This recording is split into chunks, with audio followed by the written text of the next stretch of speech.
This is for 7.9 and 7.10 for both classes. You started off reading more articles from the war, from the Atlantic. Um, and this was the day that we talked specifically about some of the battles on the Western Front.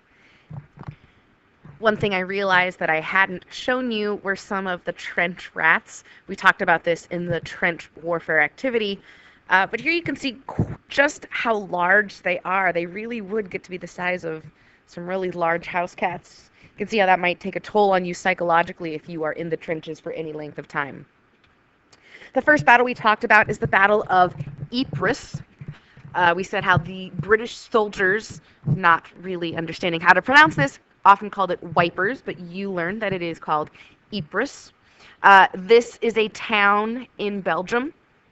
It is in the Flanders region, and there are actually 5 different distinct battles that take place around this town over the course of the entire war. So you can imagine that over 4 years, having 5 different battles in the same general neighborhood is going to take a real heavy toll, not just on the soldiers fighting the war, but on the territory itself and on the civilian population. We're not going to go through all 5 of the battles. I'll point out just a few. It's also important to mention that at these battles, it's at the second Battle of Ypres where John McCrae loses one of his dear friends and then decides to write in Flanders Fields. So again, in the region of Flanders where so many of these battles took place on the Western Front. The first of the 5 that I want you to know about, the second Battle of Ypres, and this was where John McCrae fought. This was the first time that Germany used gas. And if you think about it, by spring of 1915, that idea that, oh, this war will be over by Christmas, everyone has lost that idea. And with the trenches, it's very clear that this war isn't probably going to be about taking territory or conquering a capital city. And so both sides are going to start using new tactics, new techniques, new weapons in order to injure the enemy more. And so here again, Germany is using gas for the first time. And this is a picture from the Second Battle of Ypres. Look how shabby or how limited those gas masks are. For something like mustard gas that's going to burn your skin, this would do absolutely nothing, or tear gas. So not only are armies going to be continually developing new weapons, they're also going to have to continue developing ways to protect against those weapons. The other Battle of Ypres that I want you to know about is the third battle. This is in 1917. It's often called the Battle of Passchendaele. Passchendaele was a small village in the Ypres region, and you can see here in this picture, the top photo is an aerial photograph of the town before the battle. And the battle lasted about 4 months. Bottom picture is the town after the battle. There is no town left. And all of this is to say, this war is so strong, the power of the artillery, the impact, not just on the soldiers, and we've talked about PTSD, but the impact on the civilians, that entire towns are wiped off the map. And this is in Belgium. Remember, Belgium was not part of the tangle of alliances. Belgium is not one of these combatants. They just happened to be the shortcut that Germany used to get to France. And as I think you're starting to see, what is the point of this war? What is the purpose? What's the use of all of this loss of life? And that was a question for the soldiers who fought it as well. Here are some more pictures. This is at the Battle of Passchendaele. You can see, this was beautiful farmland, sort of pastures and small forests. Now you can see that those forests have been eliminated. And the article for the Take 5 was about how weather could change as a result of the war. With the artillery removing these trees, not only is that, sort of the cleaning of the air that the trees will do, but also it removes the ground cover, and that in turn makes it very difficult for rain to soak into the soil. It just sort of runs off and creates these flooded areas. You can see these soldiers walking across their duck boards. This is the town of Ypres just recently. This picture was taken within the last few years. Looks very pretty, very well kept, very old-fashioned. But this was the town of Ypres after these armies had their way with it. So this town was essentially demolished, completely obliterated, and they have decided to rebuild. And that's what happens across Western Europe with these wars, is they have to decide to rebuild even though they've gone through these horrific experiences. Then for 710, we looked at the article where the soldier is talking about how horrific this war is, the heavy loss of life. And again, this is a result of industrialization, of this being really the first modern war. And then we talked about two specific battles I want you to know about. The first is Verdun. The Battle of Verdun is the longest battle of the First World War. It lasts for 10 months. Verdun is important. It is located on the Meuse River. It's about 150 miles from Paris. And if the Germans could take Verdun, they would have a straight shot via the river to get to Paris. So it's very important to the French to hold on to Verdun. They had set it up as a garrison town. They had ringed it with forts.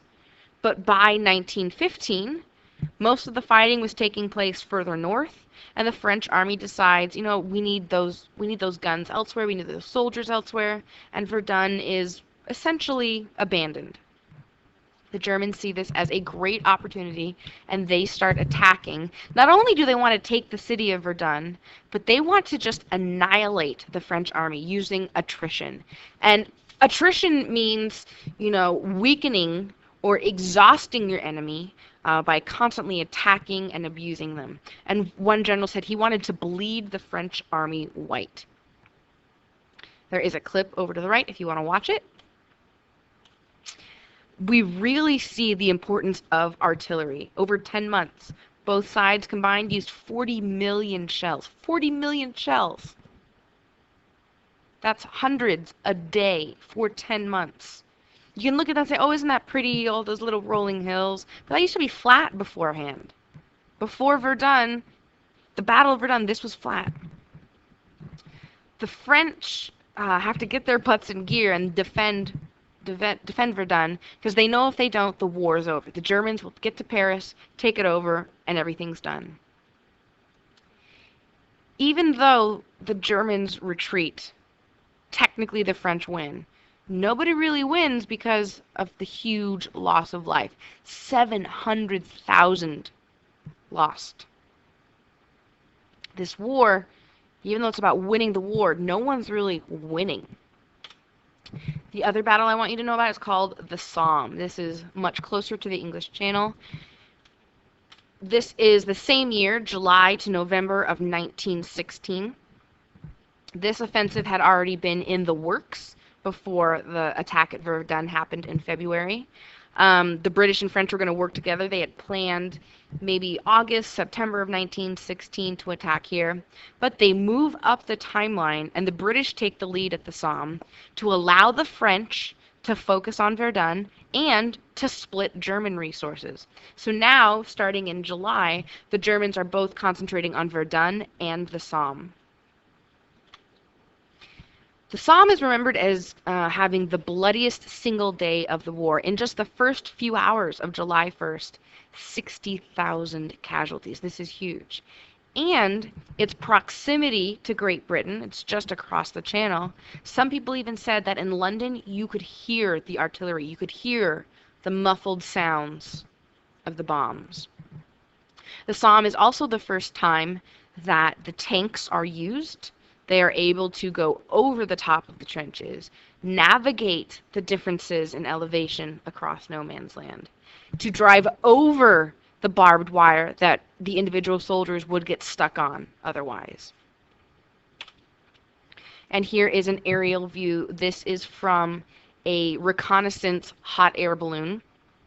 It is seen as a victory for the Allies. They get 6 miles. Hooray, 6 miles. To us, 6 miles is nothing.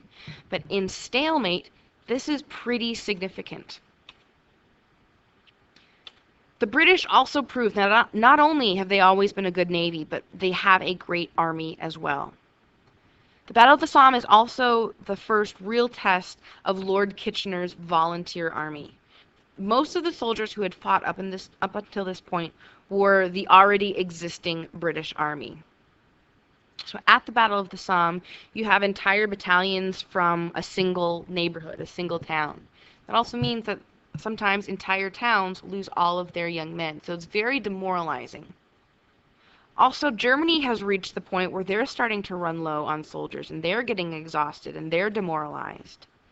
Even though technically this battle is in the win column for the Allies, the huge loss of life causes especially the British to question the direction of the war, to question the leadership of the war. And the Prime Minister, Herbert Asquith, is asked by the King to step down.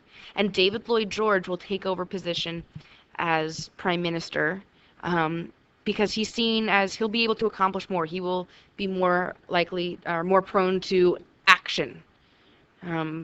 They want this war to be over. It's dragging on. The cost is too great, and not enough has been accomplished.